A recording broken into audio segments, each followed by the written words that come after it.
It's Mon Mothma's HoloNet, and we're just posting on it. Welcome back to Mothmanet News and our 50-day countdown to The Mask of Fear by Alexander Freed. Today is day 8, and we're discussing things we can and should be thanking Mon Mothma for. So we're going to start off strong, and I know that the Rise of Skywalker is a thing that people have opinions about, and I respect a lot of people who have differing opinions to me on that film. But one of the things that we can thank Mon Mothma for that relates to the Rise of Skywalker is the People's Fleet.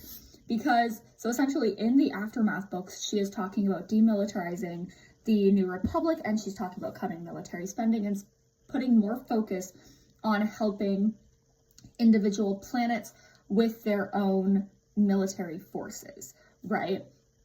Which is a good idea, to decentralize your military. Because had that not been something that she had focused on, the New Republic would have only had essentially the ships that were at Hosnian Prime, and we know what happened to Hosnian Prime in The Force Awakens. It went kaboom because of Starkiller Base, right? It was very much a let's not put all of our eggs in one basket, and that also means that if the New Republic were to fall into the wrong hands, that individual would not have a complete sole access to basically the only military in the galaxy, right? That was a safeguard that she put into place. Yeah, so we should be grateful for that, right? Because it ultimately allowed the resistance to win.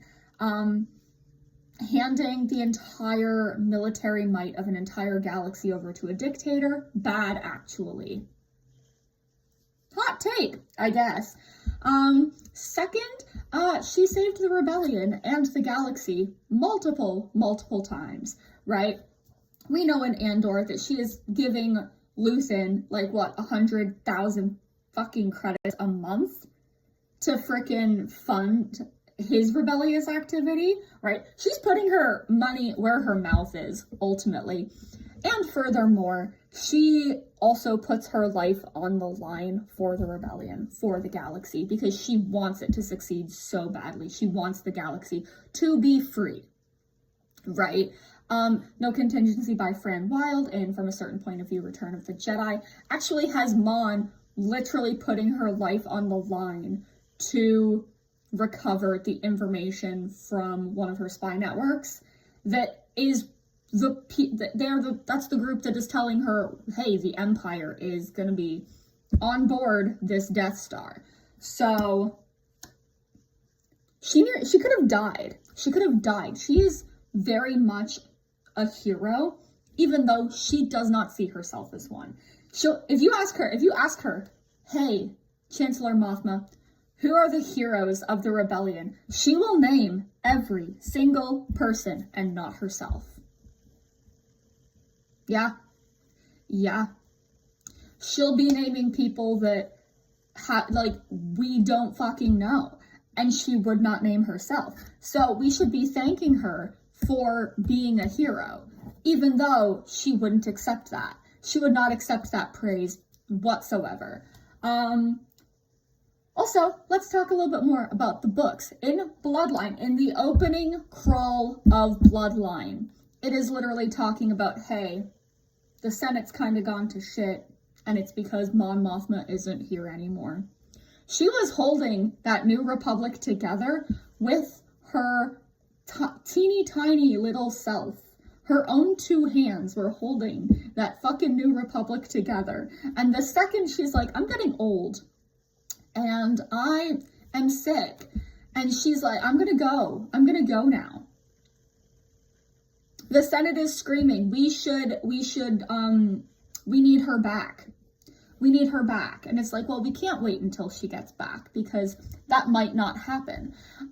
She had the weight of the galaxy on her shoulders from a young frickin' age. Let her rest. But also, thank you. Thank you for all of your work in holding the New Republic together, because we really did need your charisma, and we did need your leadership, and all of these other things that so many people will I don't know, hate on you for. Like, most of the things that I thank her for are things that people are like, I hate her for this. Oh, wow, you hate her because she didn't want to be a dictator? Aww. Aww. You hate a woman because she doesn't want to be a dictator more than you hate a man who is a dictator. Delightful. Cool. Yeah. Go fuck yourselves. Yeah. She has done everything that she possibly could to make the galaxy a safe and prosperous place. And she gets hate for that. And here's the thing. I just know that if Bail Organa had survived and the ideas to demilitarize and all of these other things were his idea, the same people that hate on Mon for that would be praising Bail. And here's the thing. Bail Organa would hate your guts for that. He would. He would. He will not take your freaking slander of his BFFFF. Okay? Like, come on.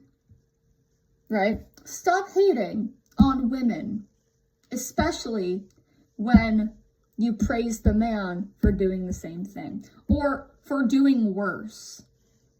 I see more hate for Mon Mothma than I see for frickin' Palpatine. That is fucked up. Y'all need to stop, right? Again, there's a lot more that we could thank Mon Mothma for, but, you know, you guys probably don't want to hear about all of that. You probably don't, even though I'm very much correct. The fact that the galaxy ultimately comes to a place of peace for, what, like, close to 30 years? Thank you, Mon Mothma. Millions hate you for that, but not me. The fact that the galaxy will ultimately be able to recover after the First Order. Thank you, Mon Mothma. Millions hate you for that, but not me. Tomorrow will be day 9 of the 50-day countdown to the Mask of Fear, and we're going to be discussing the people who I think, in my opinion, write Mon Mothma the best. You can guess in the comments who I'm gonna say. You can guess. You can even guess which works I'm going to reference and mention. I think that would be a fun game to play. So, yeah, I will see you here tomorrow. And remember, do not hate Mon Mothma. If you go a single day in your life without thanking her, I'll come and find you. Not really. I'm kind of lazy, and I'm way more focused on Mon Mothma than her haters.